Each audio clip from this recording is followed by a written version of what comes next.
Dans le château de Mercuès, l'inquiétude des 3 femmes et 2 hommes se limite aux conséquences professionnelles. Leur illustre locataire va arriver, il n'est jamais en retard. Et le système de secours, pourtant vérifié en début d'année, ne prend pas le relais. De mémoire des 5, une coupure électrique non programmée relève même de l'inédit. Et monsieur le député apparaît devant la porte, a le réflexe de se frotter la tempe, puis fixe la paume de sa main gauche où aucun message ne s'affiche. L'incident le déstabilise. Une puce sur 500 millions connaîtrait un jour une défaillance, selon les chiffres officiels. Il est certes bien placé pour en douter, mais la sienne a lui déconnecté. Il en sourit finalement.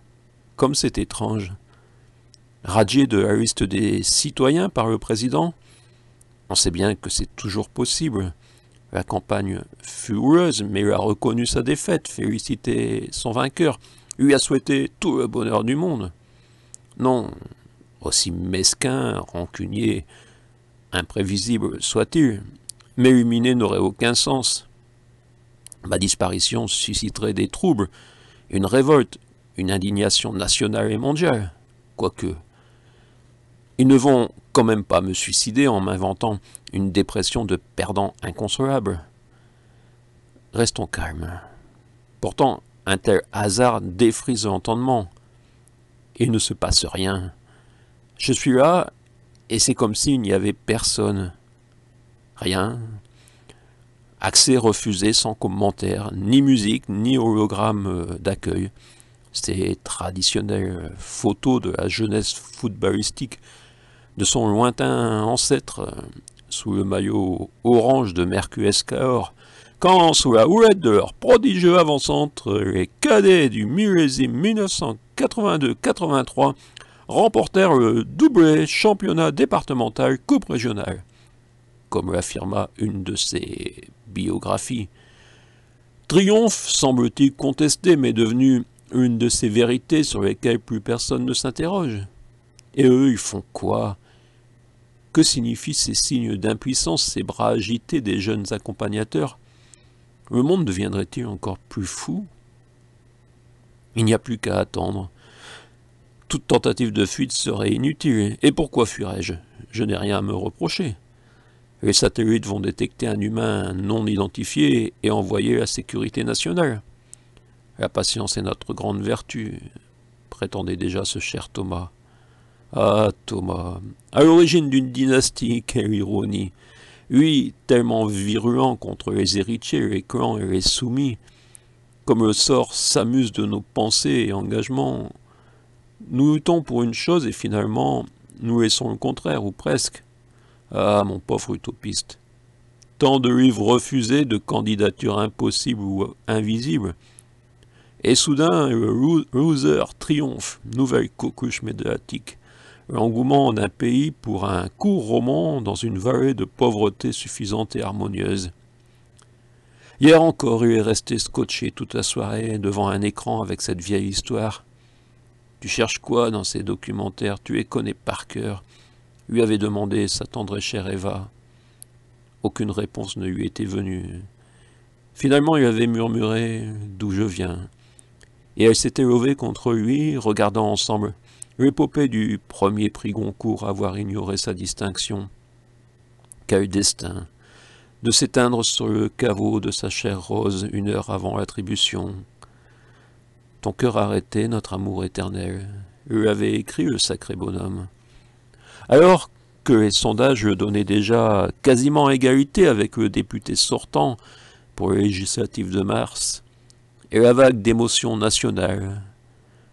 Confronté à un incident de catégorie H, il ne réagit pas conformément aux recommandations. Il est submergé d'attendrissement en repensant à sa fille, à ce Thomas reprenant le flambeau, la passionnariat des Gariottes, comme elle fut surnommée, en référence à son affiche de campagne devant ses vieilles pierres. Et Romane repoussait les limites de sa timidité, sortait de l'anonymat assumant. Après une série d'échanges brouillons, elle pulvérisait le vieux politicard lors du débat de second tour, où il ne s'attendait pas à l'affronter, en souriait même. Mais lui rappeler ce mépris d'avoir surnommé son père, le clown, lui avoir répondu « Vos affaires locales ne me concernent en rien », quand il s'inquiétait de pratiques indignes de la République dans sa petite commune. Et sous les ovations générales balancées « Moi, député, les affaires locales de chacun, de chacune me concerneront. Moi, député, le clientélisme cessera. Moi, député, ce département sortira du règne des clans, des subventions qui achètent la liberté d'expression. Moi, député, ce département respirera socialement, politiquement, culturellement, économiquement. Moi, député, ces archives imprègnent tellement son esprit qu'il en conserve chaque intonation de cet anaphore. Oui, ça se déroulait quelques kilomètres plus bas, ce fameux duel, dans cette ville désormais engloutie. La presse départementale aurait l'indécence de résumer « Joute oratoire souvent décousue où chacun a campé sur ses positions, où la fougue titillait la compétence. » Mais les vidéos ont témoigné. Ces images auxquelles, comme tout descendant, il voue un véritable culte. C'était l'époque des débuts de l'Internet, de la diffusion par tous, pour tous. Et il fredonne « On s'épuise pour le superflu, et trop tard on se rend compte de ne pas avoir vraiment vécu. » Son tube, également posthume. Oui, quelle bévue de ne pas avoir balancé la figure de style familial. Oui, les statistiques sont formelles. Tous ceux qui ont osé l'adapter l'ont emporté. Mais comment la placer après un rusé déclarant, tout en ironie, « Comme notre confrontation se terminera par les mois présidents de M. Pierre Thomas, sur mon temps de parole, voici les mensonges dont nos oreilles seront accablées. » C'était peut-être ce que je cherchais, finalement, mon erreur fatale. Sommes-nous tous condamnés à essayer un jour de comprendre le sens de notre vie?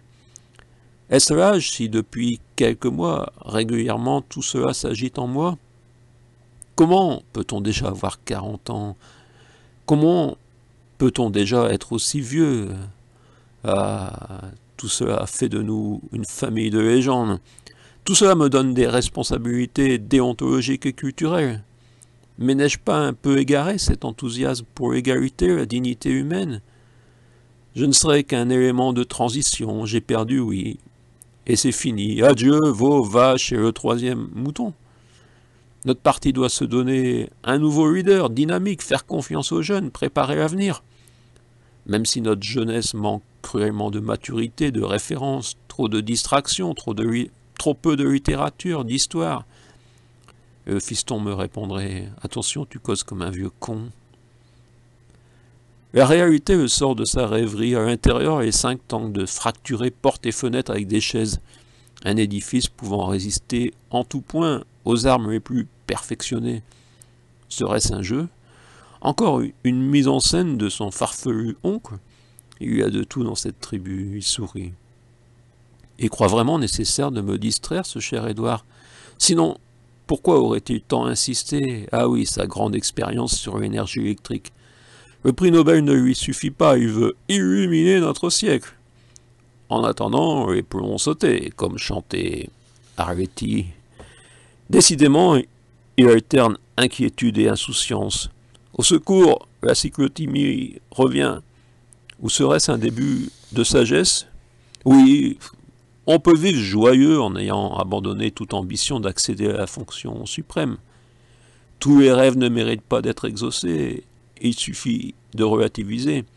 La position du sage est peut-être mon destin. Mais ils jouent à quoi, ces clowns?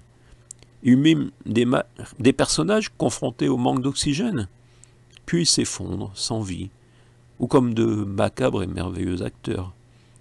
Pantomime destinée à me rappeler que seule la mort constitue un point final, contrairement à une mauvaise soirée électorale.